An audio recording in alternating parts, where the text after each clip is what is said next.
Okay, start recording. Can you guys, someone speak real quick? Cool, perfect. Okay. So, we talked about what color should I use? Oh, orange. Orange. Halloween. Oh, It true. is Halloween. Happy Halloween. Do you Bolts. have a voice on, guys? Happy Halloween. I got That's you. great. Thank you. So, what? Whoa. There we go. What are the three different general styles? Or just three general styles of ults? Yeah. Initiating? Is that one? Counter? Uh, Or like a counter ult? try to think of counter ults. Mm, Is this like separate from Brawl type thing? yeah. Or is this like. Yeah. Well, actually, I think you're right. So, well, actually, I'll separate it out into like What is the question, Coach? I'm back. types of ults. Okay. Well, actually, I think I'll start off by saying offensive, and then defensive. Obviously, like even in defense, you can be offensive, right? These are two different ways that you can kind of think about it. But let's first think about the offensive, right? What are some offensive like? What are the three play styles that we try to go for when we're going for offense? Looking in, or three play styles. Yeah, just in general, three offensive play styles that you can go for to apply like pressure and like work towards a win condition. Oh, poke dive roll. Yeah.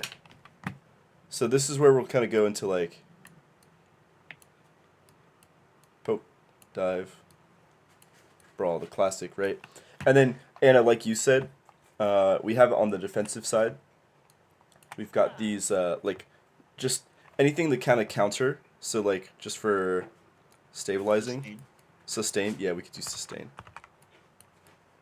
You could do like either sustain or, I don't know what else to call it, but like ones that interrupt, like EMP or like disrupt. Disruption. Or yeah, sustain slash yeah.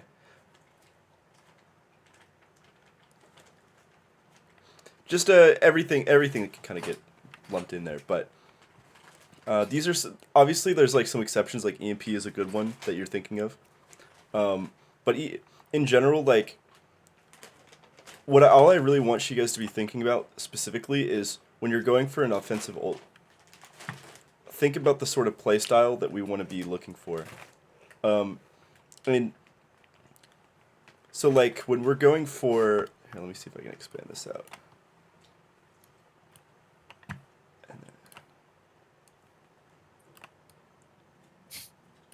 The MS Paint Tech. Oh, so fancy. So professional. So when you're going for like a poke ult, for example, right? What's our general like game plan here?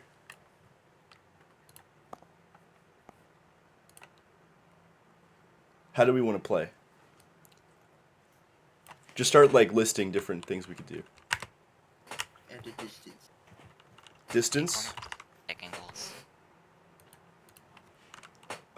Multiple angles specifically of pressure, right? Because you need multiple angles because does that make sense? Does anyone want clarification on why you want multiple angles? To make it harder to push. Here, I'll just go ahead and demonstrate that real quick.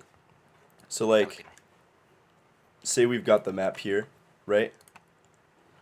Positioning of the enemy is right here, and there's cover right here, and maybe like right here or something. So if we have two angles that are kind of, especially like really wide off angles, we could have someone here and someone here. right? And so the point of having multiple like wider angles is it only goes down, huh? Okay. Oh yeah, okay, got it.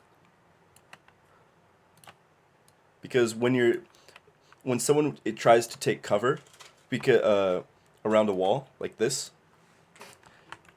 even if they're stopping one LOS, they still have to worry about this LOS, right? So that's kind of the point of having that is the strength of having like a really wide off angle like this. What is the weakness? The weaknesses against, like, shields and stuff. No, because you actually have a strength against shields, or like most shields, Okay. because Yeah, no, I think because about it. if there's a shield right here, you still shoot them. Uh-huh. This is why Brawl struggles against a good poke scenario, by the way. Because if you have your Rhine shield blocking this one angle, you need to have that second angle to just shoot the squishies and make no one safe. No one will be safe, right?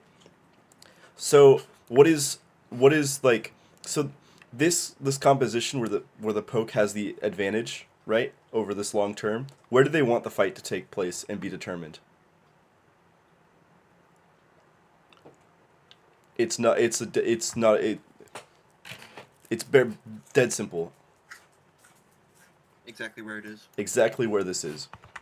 Where do they not want it to be? On top of one of them. On top of one of the angles, especially if this guy, pushes like down here. Notice this piece of cover right here. Yeah. If he's on top of this guy, the line of sight here is blocked. This is one example, but this would be an example of a riskier setup, right? Where you as the poke, like if you're going to be walked on, you need your other angle to like potentially try and follow up. So like in this situation, if you're gonna poke well, this guy would probably have to walk up a little bit and shoot while this is going on, right? So it's very manageable, but you just have to think about like maintaining your angle for as long as possible to output as much pressure. That's poke, and that's why having these multiple angles like this is just in general really useful. And honestly, like this lesson right here doesn't even necessarily have to do with ults. Like I'm just teaching you like more of the fundamentals of like how to play poke here, right? Does that make sense? Yes. Okay. How's drawing Sigma? Yeah. Sigma's really good with this, of course. Okay. So if the threat is being like run down on an angle, right? So I've talked to you guys a little bit about the poke dive brawl like trio, right? In terms of like the circle of counters. Who Mochi, who counters what?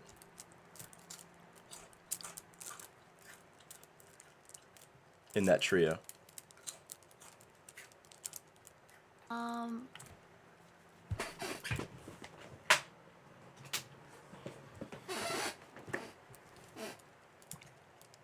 So what are the three play styles again? Poke, Yep. dive, brawl. Yes. So if given your intuition of what we discussed already, what is strong into what, and what is weak into what? So like poke is long distance, brawl is that close range, high burst, and dive is that like high mobility, take the map space away, and I go for isolated targets. Dive is probably stronger than poke. Sure. Because dive can close this distance really quickly and go for these isolated targets. I agree. And then poke has inherent advantage against Brawl. right. And then why do you think that brawl has an inherent advantage against dive?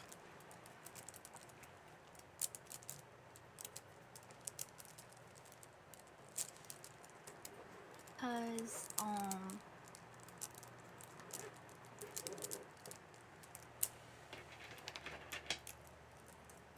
it can take more space. Anyone else want to help Mochi out on this one? They want to take the fight up close. Brawl wants to. Right. So technically you could kind of argue that both Dive and Brawl kind of both want to take fights up close. But why is Dive worse at it? Brawl has a stronger backline, so like their targets aren't as like squishy. Yeah. That's part of it. The lack of squishy the high like sustain in specifically like burst is a really big aspect. I was gonna say Brawl has much more sustain normally. Burst sustain.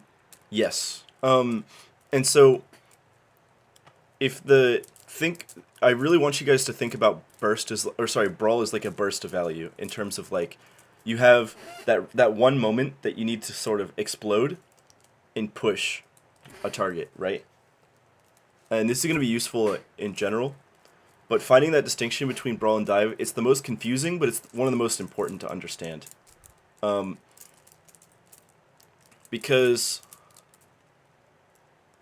let's draw up another scenario here. So we've got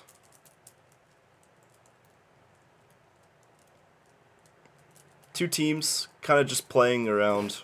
Hold on. Maybe we'll use different colors as well.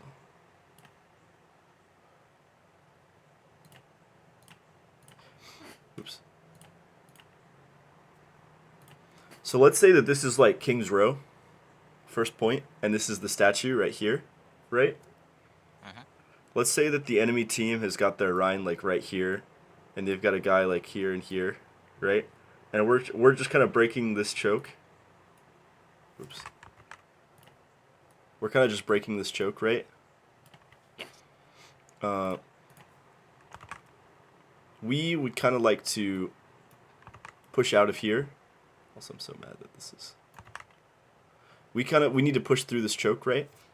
And a lot of times when we're playing Brawl, we're kind of just like slow walking in without the sort of like... Or like we're potentially peeking and taking a lot of damage and getting like resources forced, right?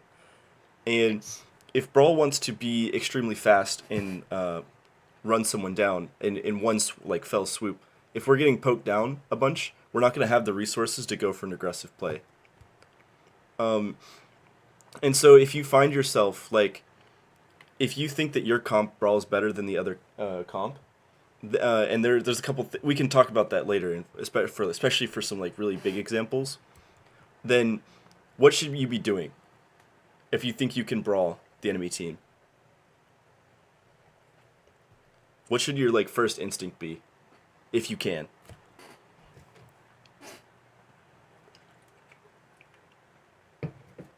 Sorry, could you repeat that last part? So if you think you can out-Brawl the enemy team, what should your first instinct be? And here's the tank, remember. Let's go ahead and fix this color right here. Anyway, so this is the tank right here in the front, right next to statue, like right here. And you kind of like, you think you can out-Brawl the enemy team. What should you do in this scenario? Should we push this way or push this way? Push right. You want to push right? Because we want to focus their supports. You want to focus their supports? Yes. Or is that a dive exclusive thing? It is mostly a dive exclusive thing. Okay. That's when you're playing for dive playstyle. Now brawl comps can go for dives, don't get me wrong, but it's a lot more limited in a lot of ways. I want you guys to really be thinking about Brawl as like, if you're going to be brawling, you need to be thinking about this tank trade right here. Right on this guy. Because there's too often a time that we're like, we see scary threat right here, right? And we're like, oh, scary threat, I'm going to walk away. But then like, you might think, oh, I would love to access the supports, and while that'd be great, the moment that you like walk this way, what happens when enemy tank engages this way, and then their supports either rotate to high ground this way or that way, or they just push behind their tank. And now our tank is over here, right? Sorry, our tank is like over here, and our supports are walking in, it's like they're really just brawling our backline at that point. Like, yes, you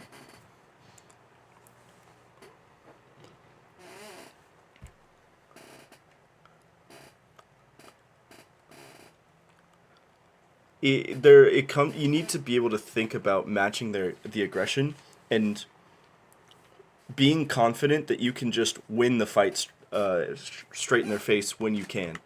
And there's like one really big example. Like if we're in a semi-brawl mirror, what is one of the biggest like? Well, first of all, we're always running Reaper, right? Yes. So we should always inherently be thinking about the tank trade off the rip, right? Do we think we can just force the tank out by walking at him? That is how you should be thinking about it, right? And also, we occasionally try to run, like on King's Row, what's a really strong character that I always talk about on DPS line?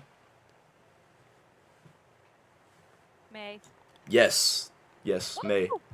Because May provides the ability, if we're going to take this tank trade, if we go for a wall, right, we have the opportunity to walk in hyper aggressively and just oonga boonga. And as long as you're not overthinking how you take this fight, you're going to hit the wall, you're going to walk at him with Reaper shotguns, and you're probably not going to use anything other than wall, and you're probably going to either force some important resource out of him, right? You're probably going to at least force something, right? If not outright kill him. And how do you ensure that this playstyle right here, like, is the most effective it can be? What are some like things we should have on our checklist?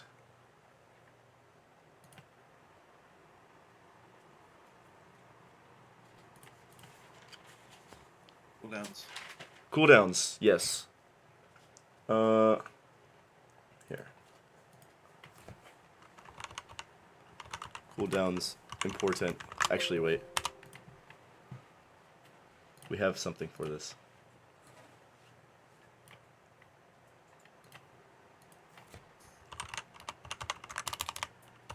Cooldowns / resources. So that's kind of a catch-all term there. Cooldown / resource. What the? Cooldown / resources, right? So that resources will be like shield health, your normal health. Obviously, normal cooldowns are also resources technically, but like making sure you have immortality if you're only a couple seconds away, or making sure we have Maywall to push, that sort of thing. And a key part of like not getting your cooldowns forced, like what is going to force your cooldowns realistically?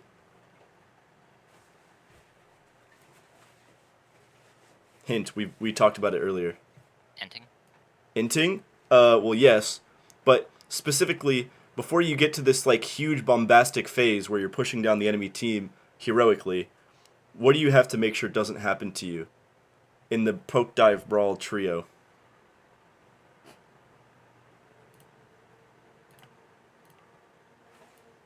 We don't get poked out. Correct. Flammable, I knew you'd get it because that's what you were thinking about for a couple weeks, right? And I was using that terminology with you. But now you guys see the fundamental reasoning here, because if we want to go for this play on the tank right here, you see him, right? If they have an angle right here and an angle right here, and we're standing here and they're just shooting us over and over again, if we want to go for this play, is it going to work? Probably. Nope. Probably not. And so there are phases to a fight, and I want you to start like utilizing this sort of this thought process of like, okay, the fight starts. We have neutral. This is a fighting game concept. And all three of these team comps are going to take the neutral slightly differently.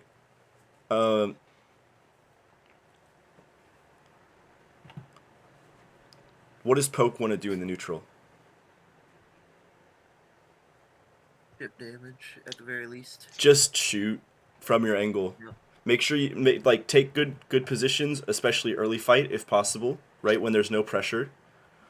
take those good angles, and they just want to sit there and shoot you, and they want to output pressure in the neutral. So like, think of a Widowmaker. Right when you turn the corner, the fight is no one can really do anything to each other yet, but the Widow just gets a headshot. That's what we call neutral pressure, and that's what Widow's like really good at, right? Or like an Ashe who sits on a high ground. She's not in like an Ashe. She might headshot you. She's not gonna necessarily get the one shot kill you, but if she forces you to like turn the corner, restabilize your health pool, what are you not doing?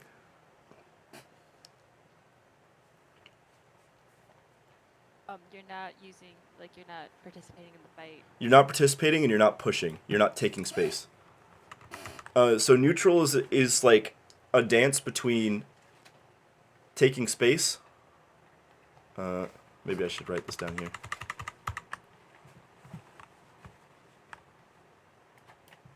Whoa. Oh. Okay. Let's write this down here. So the neutral is going to be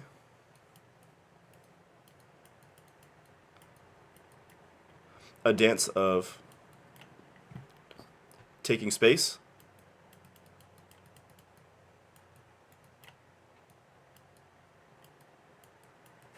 and when I say taking space, I mean space that's free. Does that make sense? Yeah. So like, Space, take space. yeah, so like space that's not controlled by the enemy team. Notice, you guys remember on King's Row how the Doomfist was sitting on the high ground? Mhm. That space was free because no one on your team could contest him. Or at least we didn't know how, right? Mhm. So it's a taking space, outputting pressure,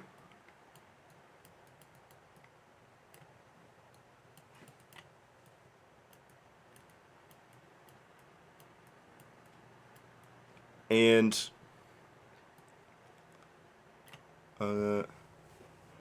deciding when to collapse, or like the end of neutral, like ceasing the neutral and collapsing and going for the kill. So we'll say going for the kill.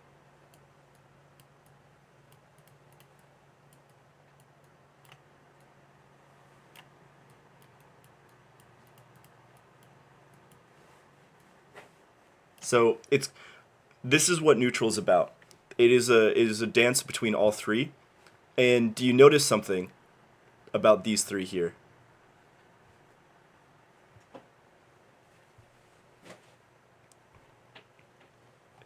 It has to do with these three. Oh yeah.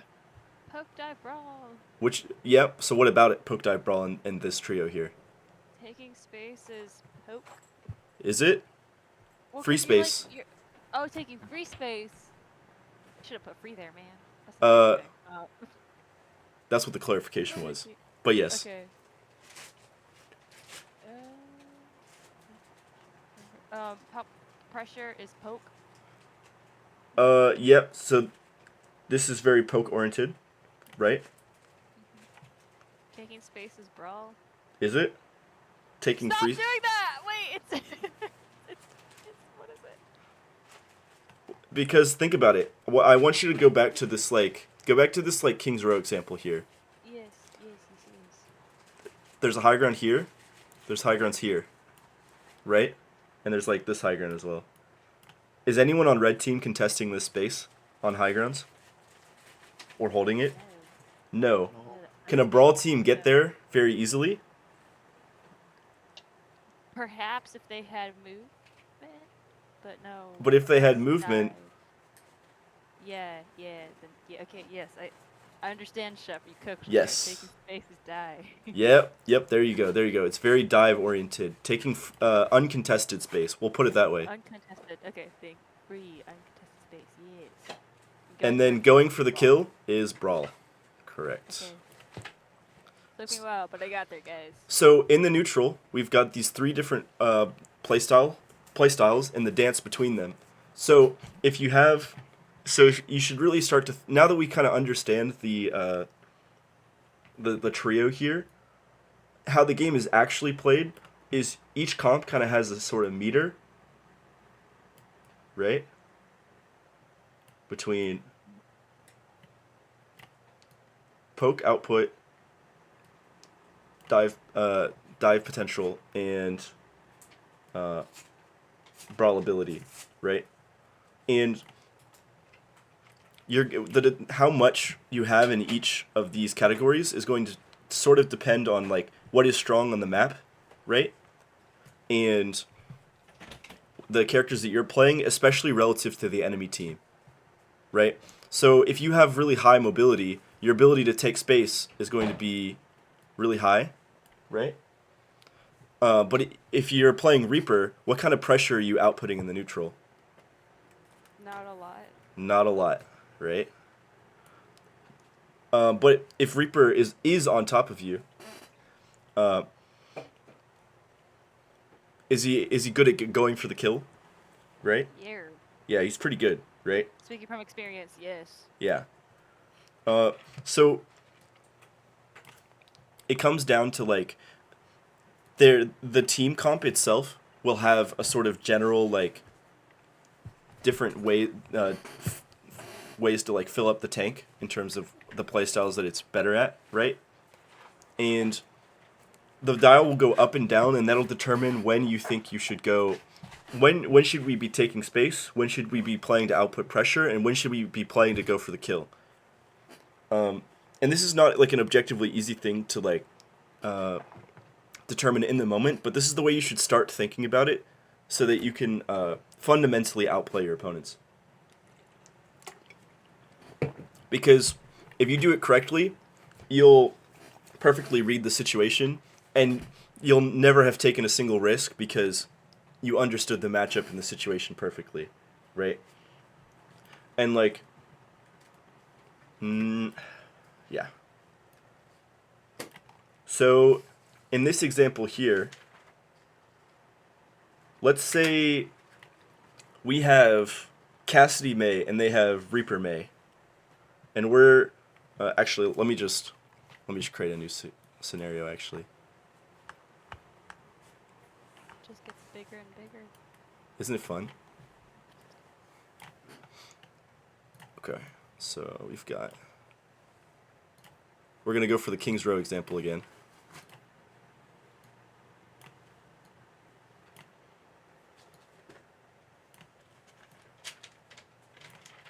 And then we've also got Hotel in here.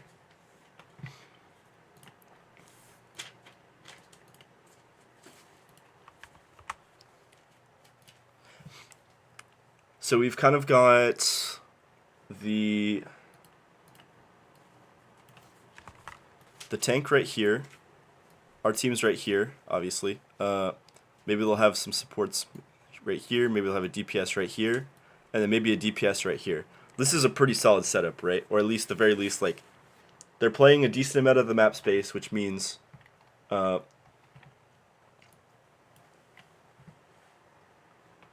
say they have a Cassidy on this angle. They have a May on this one, the left here, and then they have like Bap Lucio in the back, and then this is Orion. We've got Reaper May, Bap Lucio, we'll say. How do we want to try to go for this? So first of all, let's think about this situation in terms of the poke dive brawl like tank that they can pull from, right? Turns fill up. No outline.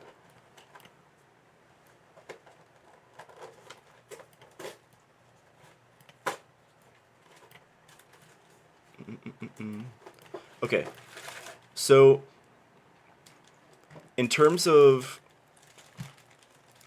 actually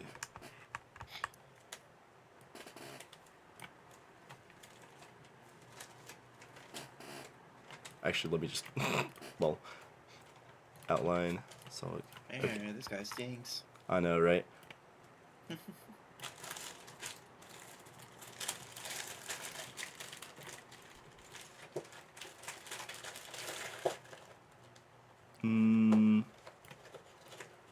Actually, we'll do it this way. Teehee.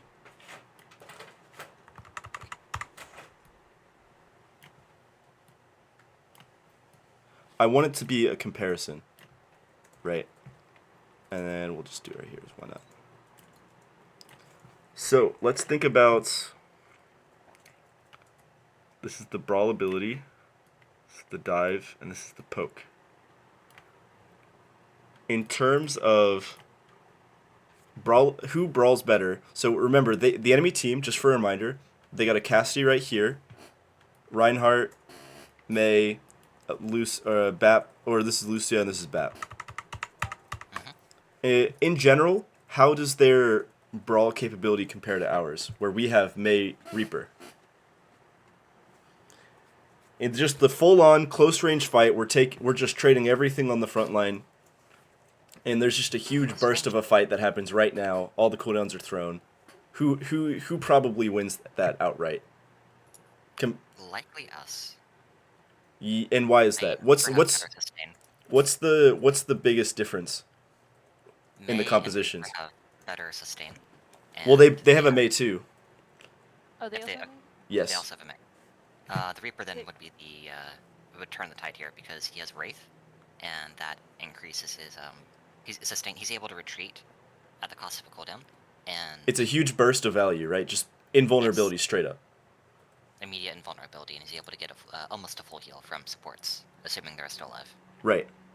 I agree. So if it's a full straight up brawl, we are just slightly better than them. Right? Does this seem about right? Yeah. So the difference is slim, but we have a slight advantage. Compared to dive, how would you guys rate that? They don't have any. Their most diveable, or their hero that can dive the most is Lucio, but he's a support, and we also have a Lucio technically. Okay, then we all have a Reaper, and our Reaper can engage more, while also like Kun said, because of Wraith, he can get out. Yep, I would agree. You mentioned the Reaper again. The Reaper has mobility that Cass doesn't, right? Because that's the one difference between the comp is the Cass and the Reaper, right? So again, it appears that we have a slight advantage in terms of diving on isolated targets. Remember, versus the enemy team who has more of a divey, less divey. Actually, it's like. Okay, first of all, let me fix this, like way too because high. I was about to say, hold on, I was not thinking about. Ours is like around here. Theirs is like around here. And in terms of poke, how does it sort of differ for the both of us? They have more poke because of Cass and even Bap. Maybe Mei, because Mei has a little icicle, and if she has the right angle, she can like one tap you. Yeah. Freaking face, and it hurts. And I would say the disparity between Cass and Reaper is pretty big. Yes. Okay, we've sort of determined this out real quick here. So now that we understand where our advantages lie, we can start making decisions about how we want to take the fight. First of all, let's go back to our options here. In the neutral, the fight hasn't started yet. We've got dive. If you're better at dive, you're a little better at taking uncontested space. If you're a little brawlier, then you're more likely to be okay with going for the kill. And if you're pokier, you're better at outputting pressure. So, what do we not want to do straight up? What is our weakness? Poke. So if we just play slow in their LOS, we're going to lose. Does that make sense? Yes. Because their Cassidy's going to hit a couple extra shots. He's going to output a couple extra 100 points of damage. We're going to probably lose more shield. And then if the poke gets an advantage by outputting pressure by standing there, what happens to your brawl potential? It goes down, we waste resources, and we die. Your brawl potential goes down because you're stuck using resources to sustain yourself while not in the actual engagement. That's why poke has a slightly better neutral, because you're forced to do something to reckon with the angle, or lose, right? Mm-hmm. But that being said, we have some dive potential, right? I guess this should have been here. So like if we lost like immortality, for example, our brawl potential would go potentially down here, which means now that the line has been crossed, the enemy team is perfectly willing to go for a brawl on us now. Just by a small amount of poke pressure, it can turn the tide, and you can lose the brawl now because of that. Now, that being said, let's think about this in a different way. So, if we don't want to sit in the cast LOS and just let him shoot us. What options do we have instead now? Because we have two things that we can take advantage to leverage a win. So first of all, let's just think about the brawl straight up. Let's just think about that for a second. If we were going to take a brawl straight up, what would that look like here for us? Going straight for their tank. Straight walk. Yeah, basically, right? Because what happens if we walk towards the cast here? Tank will walk around. Tank will push in like this. A good Mei will potentially do something like this, stop that engagement. And they've slowed down the fight. They've prevented a full-on brawl from happening. And because they've slowed the fight down and we've both exchanged resources, the fight has slowed down, which means guess what works? Guess what's better in this scenario? Poke. So, going straight for the kill here is kind of difficult because they'll stop our engagement, and the moment that we try to turn our heads towards this, guess who's peeking around this corner again? And still getting poke pressure. So, in this specific scenario, what seems to be the real problem child in their setup? Is May in the hotel? May's in the hotel here. May. May? How would you want to deal with this May? Fire. Gotta walk past the tank first. Pretty difficult. Do you think you can do anything about this May? No, tank's the problem. Tank is one of the big problems, yeah. Wall them off. We can try that. Just remember, yes, we can try that. Keep in mind they're also going to have a May wall to try and split us, whatever that may mean, right?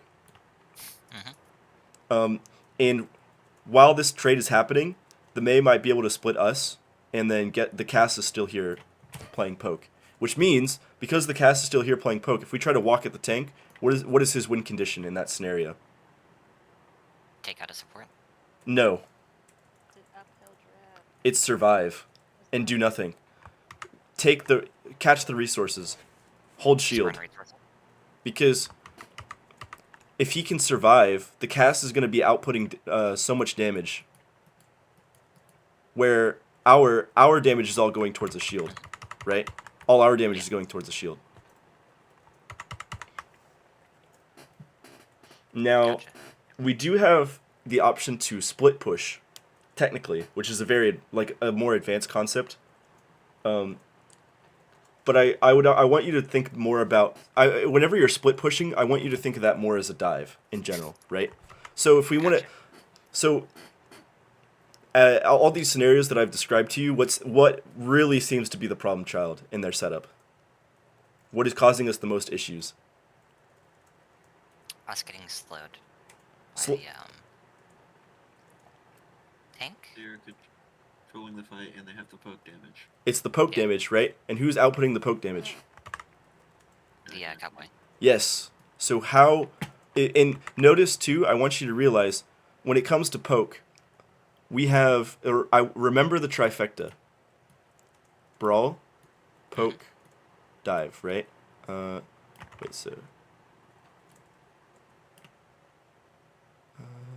like that, right? We've got the trifecta here. So, let's try to go back to this neutral situation here. So,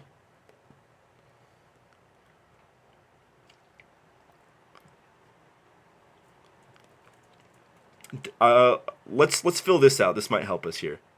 So, dive is useful when targets are isolated. Does that make sense? Yes. Good against isolated targets. Because the whole like point of dive is if someone is playing alone, it doesn't matter how shitty your guns are so long as there's two of them. Does that make sense? Yes. So when you start realizing like dive is good at taking uncontested space, where's the uncontested space in this situation here? First of all, whoops. There's the staircase here. We'll show that here. This is the little high ground, and this is the staircase. Where's the uncontested space right now? To our right. To the right. The right side. Correct. So sometimes uncontested space is so uncontested that even the slowest, most unthreatening characters in the game can take them. So like, technically you could probably set up an Ashe angle right here, right? So if you saw them having this setup, technically you could think to yourself, well, do I think they're going to hold this space here? If no, technically you could get away with a greedy angle right here, probably, because it's high ground, hard to push, so on and so forth. But like even without that, we could have if we're worried about this right here, before we like go for a full engagement onto the team right here, we want to make sure that this target, who looks actually kind of isolated, would you guys agree? Yes. We want to at least threaten him so that he doesn't get this space for free anymore. So if we can find a situation where we have like our Reaper teleport, potentially like, or maybe even just Reaper Lucio, like take the flank, clear this entire space right here, right? Have our main team stay right here, not getting poked out, right? Not letting the cast just do whatever he wants, right? But playing around the corner. Because if we're playing right here and we have our Reaper Lucio flank coming this way, if he wants to poke us in this angle, guess what he has to do? Go forward. Give up his good space. He has to go forward and walk into our space that we are actually controlling with our flank. And then we can, if he comes up that aggressively and we have our like flank like pre-ready to go to like clear the space, then we can wall off this, and this is a completely free kill. Yep. So the entirety of the game is thinking about how to control and take space. You might think to yourself, like, a Reaper on the high ground, I wouldn't necessarily think about it. It's not for the Reaper, it's so that he can use that as safe positioning to, like, clear the angle. Because, so he's going to potentially meet resistance to what? By pushing this flank all the way this way? What is, like, the one thing you'd have to be scared of? This is kind of a hard question to answer, but let's think about the rest of the team again for a moment here. Hey, Wall. It's not a great Maywall. I mean, you have to worry about his team getting Maywalled, but not him, really. Because it's hard to Maywall up on a high ground. I mean, just, yeah, I mean, that's what I meant, the team. Yeah. So that is something that his team might have to worry about, but just think about the Reaper for a second. What does he have to worry about on this flank? The BAP. Yes, yeah. The guy who flanks knows. The BAP has this angle to shoot him. So if he just kind of lingers here, it's bad. And that's why this situation feels weird in the first place, is because like you're kind of walking up and you're kind of almost allowing yourself to get poked. But the important part is like you want to be able to clear this space, right? And make sure, A, no one has it. Okay, if no one has this, then maybe we don't need to push all the way. Maybe I could like teleport all the way over here as Reaper, right? And then the cast sees that and he's like, oh shit. So if we go for this teleport and our Lucio kind of like flies in a little bit or just like takes like this corner, right? What happens? They have no more poke potential. Or they have less poke potential. Yeah. So we can brawl them. If he stays in this space, he probably dies, right? Yep. So that means a good cast is going to have to give up this space simply because we threatened it, right? And now that this space is taken away from the cast, what does that mean the core can like really try and do now? We push. We can push where? Push the tank. Push the tank this way? Okay. Uh, Or you could take the space the casters give up. this is the point where it gets really hard, I will say, objectively. Because how are they going to respond is a really important question to ask yourself, because is the Baptiste Lucio going to divert all of their attention into the one cast who's getting threatened by a Reaper, Lucio, potentially, right? If that's the case, does the cast have the ability to hold the space? Mm-hmm. But if both of the supports are on this angle, maintaining the cast angle, what happens to main? That boy gone. That boy gets collapsed on, right? We may wall their May, right? So she can't go for a wall if possible, right? If possible, the May might be out there too. But at the very least, you wall their escape, right? And then you can potentially go for that, like, okay, we have the BAP here, we're gonna go for a pressure cycle because they're not damaging our Reinhardt, so we can at least like swing on them, force them back. If so long as our core right here realizes, oh, we're not supposed to necessarily win this just all time. We use the Wraith form to like survive, right? To buy time. Now that we force the trade this way, potentially the enemy tank has to leave, and then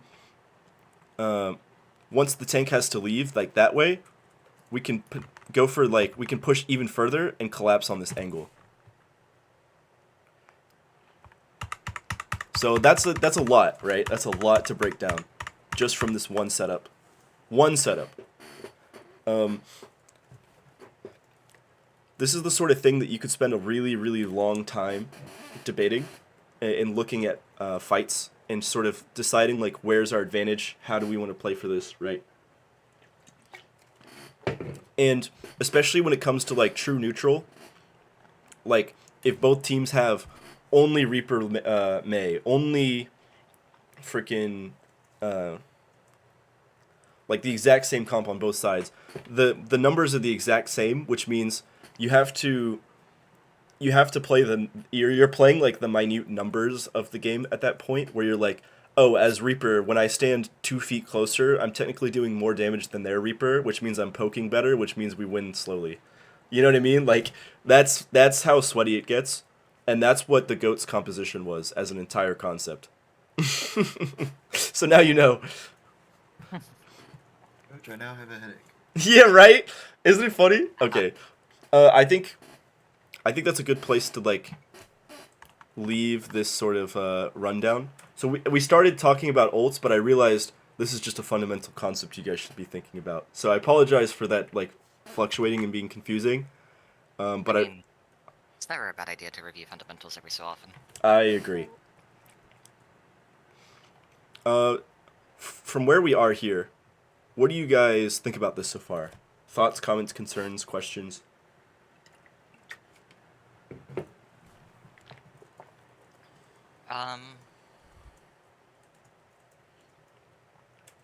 Would it be feasible for us to review our commonly played characters and describe how poke, brawly, divey they are? Yes, we can do that. I want you guys to be thinking. I do want you to start thinking about how these characters are relative to each other as well. Like, you start with the biggest examples of like, which one pokes better, Reaper or Widow? Yeah, I getcha. Yeah. I mean, with that comparison, it's pretty obvious. Yes. Widow is poke, Reaper is brawl. Brawl slash dive. Although More brawl to dive. Although Reaper struggles to dive a Widow specifically, and why is that? Shoots standing targets and Reaper's teleport is standing. That and Widow actually technically has mobility too. Yeah, grappling hook. And their mobility Well, depending on. yes. And so there's another aspect that's like that really makes this whole situation just so confusing. But like, map determines a lot in this game too, because like, if we take like a if we take like a Gibraltar first point Gibraltar scenario, you know how there's this sort of high ground up on here. Oh, actually, let me do it like this. There's this sort of high ground right here, and then there's like blue box right here, and then there's like this walkway. Gibraltar. Gibraltar first point, like at the end of the point, and then there's kind of this long like corridor outside, or on the outside of the map, Right, and right, yeah. and then the payload kind of goes through here and caps right here, right? Yes. Map determines a lot because in a scenario like this, Reaper struggles to do anything to a Widow ever, because if the Widow like wants to sit like right here, if the Reaper was to like find a way even to teleport like right on top, like right here, the Widow grapples over to this side, and the Reaper has the mobility on the Reaper has been matched, and he can't do anything until he gets his teleport back. He did take the space, to be fair, but like by the time that he gets teleport back, the Widow's gonna have like crossed so much distance and had so much time spent just shooting at his team because he's not doing anything, right? Yeah. But in the opposite scenario, let's say the Widow is playing low ground, right? And then the Reaper, for some reason, was already on the high ground, and he drops down on her, right? She uses the grapple hook to go this way, but then the Reaper just teleports and chases her like as she's flying up. Now he's got a fighting chance, and so it kind of comes down to the map geometry of like who can get the drop and who does. It's like in the first scenario that I described, the Reaper was struggling to dive the Widow, right? There was an execution difference, diving the Widow, but in the second scenario, Reaper was more successfully able to dive the Widow due to execution, game knowledge, and understanding, and like better positioning. But like on a fundamental level, that's sort of how like that fight will flow. So realizing that even though a character on the enemy team may quote unquote poke better, there's a reason you're not forced to always play the fundamentals correctly at your level, and it's because the Widows aren't hitting every shot and outputting pressure all the time. That sort of thing. Not everyone is good at perfecting even what their character is good at doing. So you only have to respect them so much before you realize like we can just walk at them, or vice versa, you know.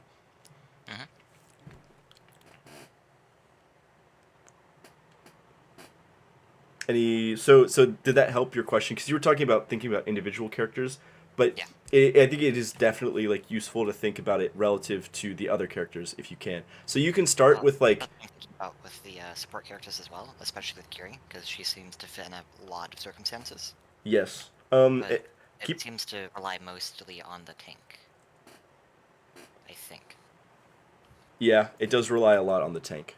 I will agree with that.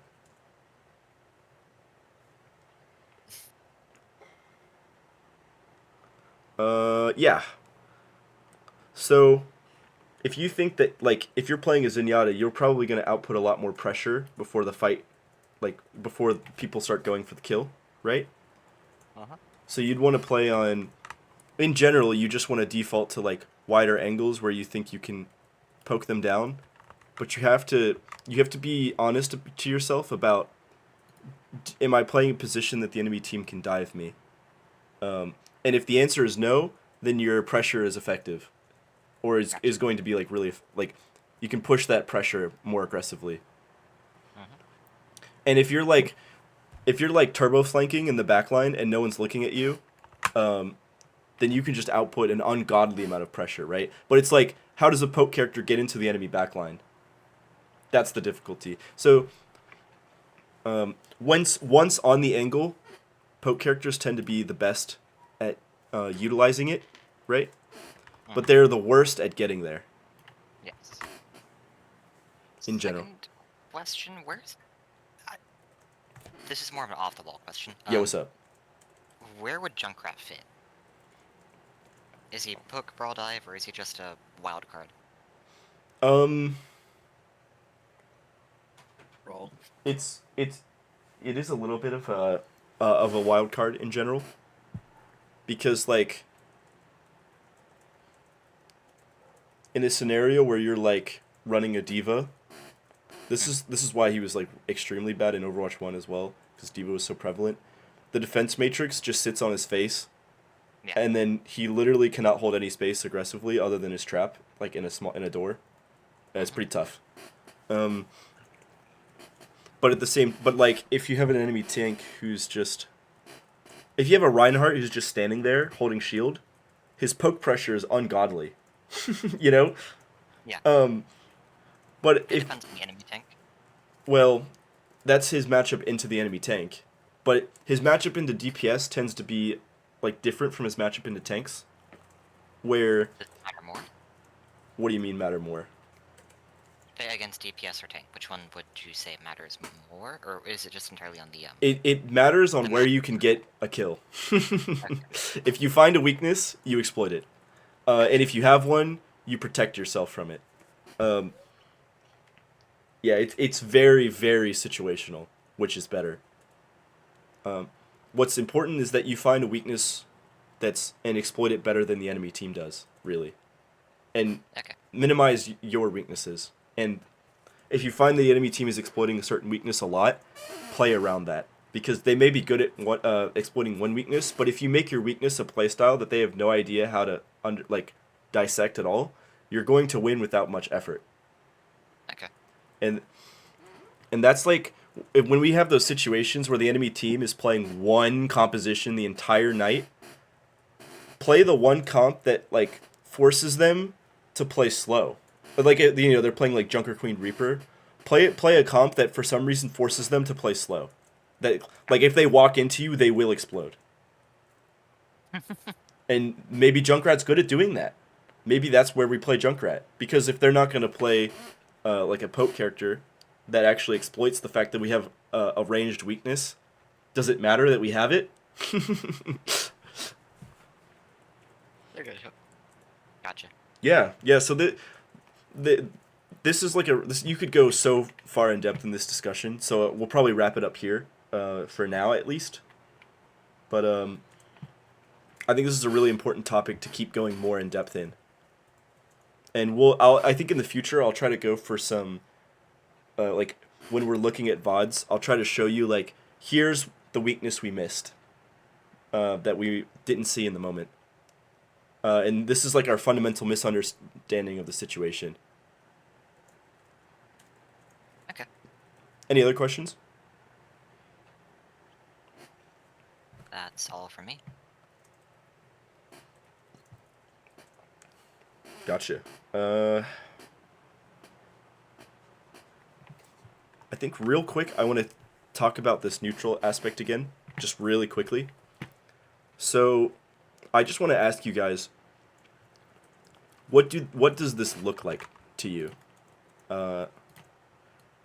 What does taking space, going for the kill, and outputting pressure look like? So we'll start with going for the kill. What does that look like? And it's typically brawl oriented. What does that look like? Think back to Facing down or running down another character. Usually support. yeah. No. It's just whatever target you can run down. Or just The closest thing. The closest body, literally. The closest body that you know won't run away. We'll put it that way. So like it's extremely quick and high burst, because remember, Brawl is about high burst cooldowns, right? So we want to maintain our cooldowns, push super aggressively, and use all the cooldowns to like get a kill, and try to make it so that the burst of cooldowns that we used was enough to sway the fight, so that once we get the kill, we stabilize, get our resources back, and then we become unkillable because they're down a person, right? Yeah. Notice that that's not what Dive does. Dive is really good at specifically taking space. And this is something I think in general I could talk more about dive a lot, because what do you do with that space? How do you force isolation? What do you do when you can't brawl someone outright? Dive has a lot of options sometimes, but when it comes to like taking space, especially uncontested space, as I had said, ultimately what are you hoping to do on that space that you take? Keep the space. Either force someone out or output your own pressure on that space. Right? Gotcha. So like, if we have like a Winston, Tracer, Ashe, and we really wanted our Ashe on a good high ground, like on, I even kind of mentioned it on King's Row here. I mentioned that like this is a pretty good spot for an Ashe, right? Right here. If we had, if there was like a Junkrat who was up here, like right here, and we had Winston Tracer, we could probably just ignore the rest of the team over here who's stuck on the low ground, have our Winston jump this way, have our Tracer blink in this way, use the bubble, and if not kill him outright, force him out, right? And then once we force all this space, then our Ashe, who's holding people back by playing the angle main, right, has the potential now to walk up and take this. So this is where you guys start to realize that Poke, Dive, and Brawl work together in unison to like pick apart an enemy defense and fight for advantages. Because now that we've dove the space, we can walk up, put our Ashe here. This angle contests the entire point, and now our dive threats are supported by poke pressure. And if an Ashe gets like a target half by standing on a low ground, now our dive potential has been we can go for the kill and dive on top of a target with like reckless abandon. And at that point we're basically brawling them, right?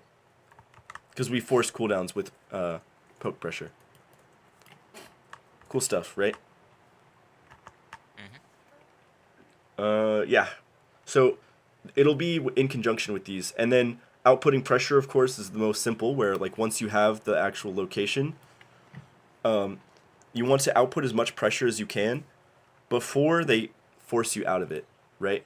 Because like on defense, for example, this happens a lot. Like if you're playing Ashe on like a high ground, think like Circuit Royale first point. If they have like a Winston, the Winston's eventually going to try and like jump on top of you, right? Yes. So what you want to do is, yes, you use the high ground, you shoot them as long as possible, but the moment you think that the Winston is like going for the, he's able to go for the jump, you need to like back up and try to play for a different angle. You're gonna have to forcefully give the space to them. And the hope is that even though you traded space, you're trading it for time, which means you have more time to what? As the Ashe, the poke character.